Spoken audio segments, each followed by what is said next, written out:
I thought this was interesting. And you know, we'd talked about breastfeeding before on the show, and everybody had a different opinion about what was appropriate and what was not in public. But I thought this was very interesting that back in the Victorian era, breastfeeding was something that was beautiful. It was something that they took photos of. There were many women who took wasn't photos prepared for that. breastfeeding their children. No, look at these photos.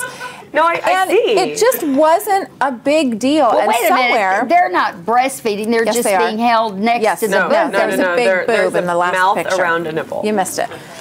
But I think it just brings up an interesting topic, which is, I guess, somewhere in the 50s, things shifted and changed, and it got to a point where it was no longer looked at as a maternal, beautiful thing. It was all of a sudden like porn. It's crazy to me. I don't really understand the disconnect. What happened? Like why people all of a sudden, like why people back then thought it was beautiful and now people think it's creepy? I just don't. I don't understand. I think that's where the which is interesting because I feel like as a society, like people love seeing boobs.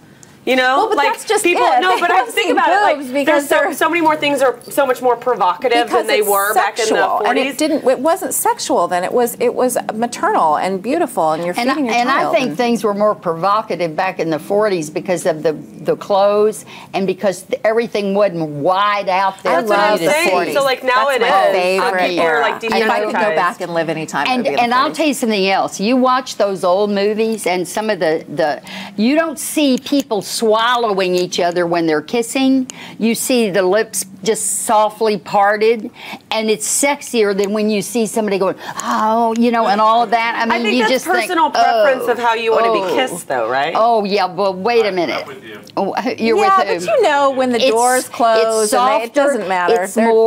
It's more romantic, and we need to see and get out of this subject, don't we? No, I do think that the no, but we can't. We can talk about this. I think the suggestion, though, is much sexier than the actuality of everything. It is. That's exactly right. Yeah.